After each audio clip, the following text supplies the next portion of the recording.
Phone tapping లో 12 మంది BRS final charge sheet లో వారి పేర్లు నమోదు. త్వరలోనే వారంతా కోర్టు ముందుకు రాబోతున్నారట. మరి ఎవరెవరు వాళ్ళ లిస్ట్ ఏమైనా వచ్చిందా చూద్దాం ఒకసారి. ఇప్పుడు ఫోన్ ట్యాపింగ్ అంశం ఆల్రెడీ అయిపోయిందండి. ఇంకా నేను ఇక్కడ ఏం చెప్తున్నానంటే చాలా స్పష్టంగా గుర్తుపెట్టుకోండి. ఇప్పుడు ఈ రాష్ట్రంలో కాంగ్రెస్ పార్టీ అధికారం ఉంది, ప్రతిపక్షాలుగా బీజేపీ ఉంది, బీఆర్ఎస్ ఉంది. ఆల్రెడీ బీజేపీ చాలా పెద్ద ఎత్తున నష్టాన్ని చవి చూస్తూ ఉంది. ఇక బీఆర్ఎస్ ఉంది. ఆల్టరేట్ రానంత వరకు బీఆర్ఎస్కే వచ్చే రోజుల్లో అధికారం రావడానికి అవకాశం ఉంటుంది. సో ఒకసారి బీఆర్ఎస్ మళ్ళీ అధికారులకు వస్తే ఈ యొక్క ఫోన్ ట్యాపింగ్ కథమే, కేసు ఏముండదు, కేసు ఏముండదు, రాసి పెట్టుకోండి, అయిపోతుంది. మరి అప్పటి వరకు చర్యలు తీసుకోండి. ఇంకో 2.5 సంవత్సరాల్లో ఈ ఫోన్ ట్యాపింగ్ పై చర్యలు తీసుకుంటారు రేవంత్ రెడ్డి అంటే తీసుకోరు. మళ్ళీ తీసుకుపోయి మళ్ళీ సిబిఐకో మళ్ళీ ఇంకా సిట్ అంటాడో ఇంకా పుట్ట అంటాడో ఏం చేస్తాడో తెలియదు, మొత్తం కింద నాగానం చేస్తాడు.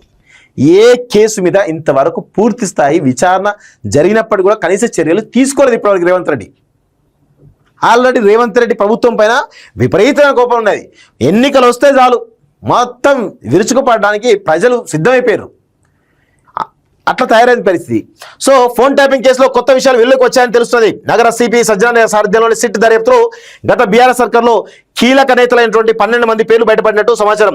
ఈ మేరకు సిట్ అధికారులు పూర్తి ఆధారాలు సేకరించడం తెలిసింది. గత ప్రభుత్వంలో పేరొందినటువంటి ప్రజాప్రతినిధుల నెంబర్ల ఆధారంగా ఫోన్ ట్యాపింగ్ కుట్రతో సంబంధం ఉందనేటువంటి నిజాన్ని సిట్ అధికారులు జరిపినటువంటి ఇన్వెస్టిగేషన్ లో బయటపడిందని పోలీసు వర్గాలు పేర్కొన్నాయి. వారి ప్రమేయంతో పాటు ఫోన్ ట్యాపింగ్ ద్వారా లబ్ధి పొందిన ఆధారాలను సిట్ అధికారులు సేకరించారు. వాటిని ఇప్పుడు పోలీసులు ఫైనల్ ఛార్జ్ షీట్ లో పొందుపరిచి ఈ డజన్ మంది రాజకీయ ప్రముఖులను కోర్టు ముందు నిలబెట్టున్నారు.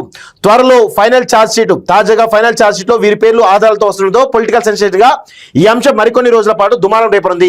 ఈ డజన్ మంది రాజకీయ ప్రముఖుల్లో పెద్ద ఆయన ఎవరు? కేసీఆర్, యువరాజు కేటీఆర్, ట్రబుల్ షూటర్ హరీష్ రావు, ఇలా కొన్ని బ్రాండ్ పేర్లతో పాటు ప్రచారంలో ఉన్నటువంటి రాజకీయ పెద్దలు ఉంటారా లేదా అనేది పోలీసులు ఛార్జ్ షీట్ వేసే వరకు సస్పెన్స్ అని చాలా స్పష్టంగా తెలుస్తోంది.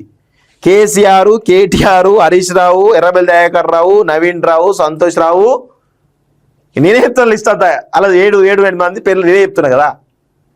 శ్రవణ్ రావు, వీళ్ళందరూ ఉన్నారు.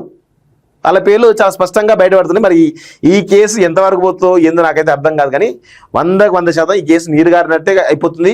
ఇంతవరకు ఒక అడుగు కూడా ముందు పడతలేదు. సిట్టు ఆల్రెడీ 2 నెలలు అన్నాడు, ఇప్పటి వరకు 6 నెలలు సిట్ వేసి ఇంతవరకు ఒక అడుగు కూడా ముందు పడలే. ఇప్పుడు ఫైనల్ ఛార్జ్ షీట్ ఇస్తారట. ఏం చేస్తారు? అరెస్ట్ చేస్తారా? చేసే దమ్ముందా ఈ ప్రభుత్వానికి? రేవంత్కు ఉందా ఆ దమ్ముందా?